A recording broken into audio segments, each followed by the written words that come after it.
మీ ఎలాంటి వ్యాపార ప్రకటనలకైనా వెంటనే మా ఛానల్ సంప్రదించండి. నమస్తే. ఈరోజు మన స్టూడియోలో ప్రముఖ ఆధ్యాత్మికవేత్త, ఆస్ట్రో న్యూమరాలజిస్ట్ జయప్రద గారు మనతో ఉన్నారు. సో మేడం గారితో మాట్లాడేద్దాం. నమస్కారం మేడం. నమస్తే అమ్మా, శ్రీమాత్రే నమః. అక్టోబర్ మాసం విశేషంగా మీనరాశి వాళ్ళకి ఏ విధంగా కలిసిపోతుంది మేడం? మనకి విజయదశమి ఉంది, దివాళీ ఉంది. ఈ పండుగలు వినియోగించుకుని మీనరాశి వాళ్ళు ఏ విధంగా అదృష్టవంతులు అవ్వచ్చు అంటారు? ఓవరాల్గా ఎలాంటి జాగ్రత్తలు తీసుకోవాలి? తప్పకుండా విజయదశమి నవరాత్రులు ఏదైతే విశేషంగా పూజలు చేస్తామో, విజయదశమి రోజు ఏదైతే పూజ చేస్తామో ఆ అమ్మవారి అనుగ్రహంతో వీళ్ళు ఈ మాసం అంతా గట్టెక్కాలి. ఎందుకంటే మీనరాశి వాళ్ళకి ఈ మాసంలో మనం చూసుకుంటే గొప్ప ఫలితాలని లేవు, అలాగే తక్కువని ఫలితాలని కాదు. ఎందుకంటే గురువు కూడా వీళ్ళకి మారుతున్నారు 18వ తారీఖు నుంచి. కాకపోతే ఏంటంటే కుజుడు కానీ, తర్వాత రవి కానీ, కేతువు కానీ, శుక్రుడు కానీ, బుధుడు కానీ వీళ్ళందరూ కూడా అంత అనుకూలంగా ఏం లేదు, ప్రతికూలంగా ఉన్నారు. మనం చెప్పుకునేది ఎప్పుడు కూడా మాస ఫలితాలు అంటే మాసంలో జరిగే ఏవైతే గ్రహాలు మార్పు ఉందో, కుజుడు, రవి, బుధుడు, శుక్రుడిని చూసుకుంటామో ఈ 4 గ్రహాలు కూడా అంత యోగ్యంగా ఏం లేవు, కాస్తంత మిశ్రమ ఫలితాలు ఇస్తున్నారు. ఇంకా మంచి ఫలితాలు ఇచ్చే వాళ్ళు ఎవరున్నారు అంటే ఇంకా గురువు మారుతున్నాడు పంచమ స్థానంలో 18 నుంచి వెళ్తున్నాడు. 18వ తారీఖు నుంచి బాగుంటుంది. అంతవరకు బాగాలేదా అని అంటే అంతవరకు బాగాలేదు అని అనడానికి ఏం లేదు. కాకపోతే కొంత ఖర్చులు అధికంగా ఉంటాయి, కాస్త ఆరోగ్యం సహకరించదు. ఆరోగ్య విషయంలో కాస్త మనుషులకి ఏంటంటే శరీరం అంతా బరువుగా భారంగా మారే అవకాశాలు ఎక్కువగా ఉంటాయి. చిన్నపిల్లలు కూడా ఏదో ఓపిక లేదు మాకు ఒంట్లో పదంటే వాళ్ళు ఏదో అబద్ధాలు చెప్తున్నాం అనుకుంటాం, కానీ ఈ గ్రహణం ఒక ఇంపాక్ట్ వీళ్ళ మీద ఎక్కువగా ఉంటుంది. ఎందుకంటే మనం జరిగిన సూర్యగ్రహణం చంద్రగ్రహణం ఏదైతే ఉందో ఈ చంద్రగ్రహణం ఒక ఇంపాక్ట్ వీళ్ళ మీద కొంచెం ఎక్కువగా ఉండి దానివల్ల కాస్తంత బద్ధకము, నత్తనడకన వ్యాపారాలు కానీ ఉద్యోగాలు కానీ అన్నీ కూడా అలా వెళ్ళదీయడం అనేది అలా వెళ్ళదీస్తారు అంతే. ఏదో బ్రహ్మాండంగా యోగించేస్తుంది అనడానికి లేదు. వాస్తవంగా మనం చెప్పుకుంటే బాగుంది మీనరాశికి అని చెప్పుకుంటూ వెళ్ళాలి. ఎందుకంటే మీనరాశి అనే వాళ్ళకి ఏంటంటే దీస్వభావ రాశి ఇది. మనుషులు ఏంటంటే అలా లేము అంటే అమ్మో అలా ఉండలేము అని చెప్పేసి నెగిటివ్స్ వినడానికి ఇష్టపడరు, పాజిటివ్ వినడానికి ఇష్టపడతారు. ఆ నెగిటివ్స్ ఎవరు వింటారని చెప్పేసి. సో పాజిటివ్గా ఉండాలి అనుకుంటే విజయదశమి రోజు చక్కగా పూజ చేసుకోవడం, తర్వాత దీపావళి పండుగ అమ్మవారికి, మహాలక్ష్మి అమ్మవారికి పూజ చేయడం వల్ల కాస్తంత అదృష్టం కలిసి వచ్చే అవకాశం ఉంది. అయితే ఏంటంటే ఈ మాసంలో కొత్తగా ఏవైనా పనులు కానీ ప్రయత్నాలు కానీ చేయకుండా ఉండడం చాలా ఉత్తమం. ఎందుకు అంటే వీళ్ళకి యోగించే వాళ్ళు రవి కానీ, కుజుడు కానీ, శుక్రుడు కానీ అంత యోగ్యంగా లేరు. సో మనం ఏదైనా వ్యాపారం మొదలు పెట్టాలంటే దానికి ఖచ్చితంగా ఆర్థికంగా బాగుండాలి. ఆర్థిక పరిస్థితి బాగుండడానికి, ఆర్థికంగా మనం నిలబడడానికి బుధుడు అనుగ్రహం ఉండాలి.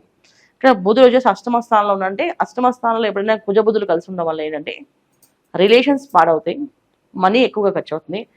ఎంత ఖర్చు అవుతుంది అంటే వచ్చినట్టు తెలియకుండానే ఖర్చు అవుతుంటుంది. అందుకే కొత్త వ్యాపారాలు మొదలు పెడితే అనుకున్న వ్యాపారానికి ఇంత పెట్టుబడి అనుకుంటే దానికి డబుల్ పెట్టుబడి అవుతుంది.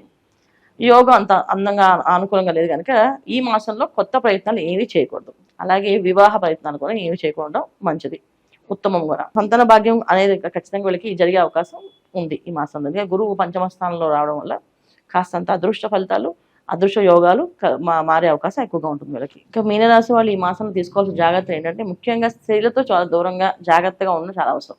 స్త్రీ వల్లే వీళ్ళకి వచ్చిన కొంచెం ఇబ్బందులు, కొన్ని కష్టాలు వచ్చే అవకాశం ఎక్కువగా ఉంది కనుక స్త్రీలకి కొంచెం దూరంగా ఉండడము. ఏదైనా తోటి ఉద్యోగస్తులు ఏమైనా ఆడవాళ్ళతో ఉంటే కనుక వాళ్ళతో కాస్త మాట పట్టింపు అనేది కొంచెం ఎక్కువగా వచ్చి వీళ్ళ మీద ఎక్కువగా ఇబ్బంది పెట్టి అభాండాలు వేసే అవకాశం ఉంది. అందుకే ఏంటంటే వాళ్ళకి కొంచెం దూరంగా ఉండడం చాలా ఉత్తమం. వ్యాపారాల విషయంలో కానీ ఉద్యోగాల విషయంలో కానీ ఎక్కడైనా సరే స్త్రీలతో ఈ మాసం అంతా అంటే ఇప్పుడు మనం వ్యాపారం ఉద్యోగం తీసుకోకుండా ఇంట్లో భార్య భర్త మధ్యలో తీసుకుంటే భార్య అయితే భర్తని ఏమనకుండా ఉండడం, భర్త అయితే భార్య ఏమనకుండా ఉండడం. ఎందుకంటే స్త్రీ వల్ల జరిగే నష్టం మీనరాశి అమ్మాయిలకి అబ్బాయిల వల్ల వచ్చే ఇబ్బంది. ఎందుకంటే ఈ అమ్మాయి కావాలని తెచ్చుకుంటుంది వెళ్ళి ఆ గొడవ అవుతుంది, లేదా భర్త అయితే భార్య వల్ల గొడవ వస్తుంది.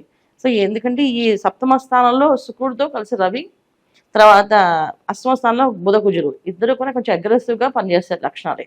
దానివల్ల అంటే నేనే అనే భావం ఎక్కువగా ఉంటుంది, కొంచెం అహంకారం వచ్చే అవకాశం ఉంది కనుక ఆడవాళ్ళతో చాలా జాగ్రత్తగా ఉండడం చాలా ఉత్తమమైన ఫలితాలు వీళ్ళకి.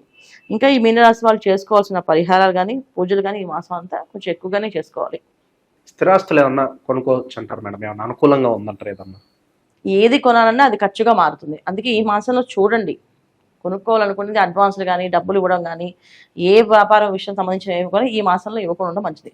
వచ్చే మాసం కార్తీక మాసం వస్తుంది, కార్తీక మాసంలో వీళ్ళు ఇవ్వడం కానీ తీసుకోవడం కానీ చేస్తే ముఖ్యం, మంచి ఫలితాలు ఉంటాయి.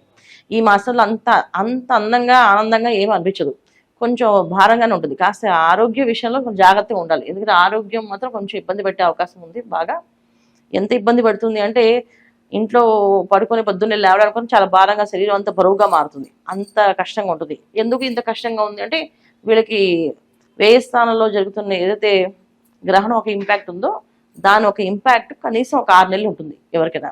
సో ఈ మొన్నే జరిగింది కనుక కొంచెం ఇంకా ఎక్కువగా ఉంటుంది ఇంపాక్ట్. ఇది సమయం కొంచెం ఎవ్రీ మంత్ కొంచెం తగ్గుతుంది అనమాట.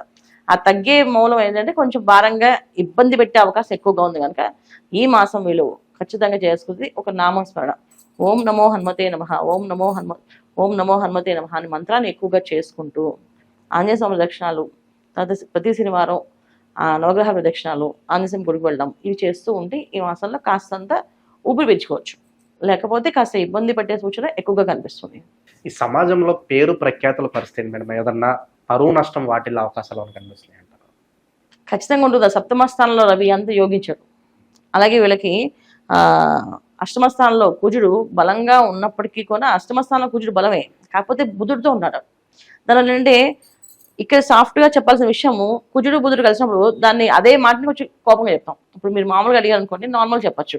అదే నేను కోపంగా చెప్తే మీరు భరించలేరు కదా, అలాంటి సిచ్యువేషన్స్ వీళ్ళకి ఎదురుపడతాయి. అందుకేనంటే పేరు ప్రఖ్యాతుల కోసం కానీ ఏదైనా కోర్టు సంబంధించిన విషయాల్లో కానీ వ్యాపారాల విషయంలో కానీ కొత్తగా ఏవి ప్రారంభించవు. ఉన్నదాన్ని జాగ్రత్తగా నడుపుకోవడం లేదు. దేంట్లో కూడా కొంచెం కాస్తంత మనస్పతిలో రావడము, కాస్త మోసపోయే అవకాశము, కాకపోతే మోసపోయేదానికంటే కూడా ఎక్కువగా రిలేషన్స్ దెబ్బతినే అవకాశం ఎక్కువ ఉంది. అంటే బంధాలు దెబ్బతినే ఎక్కువగా భావమే కనిపిస్తుంది.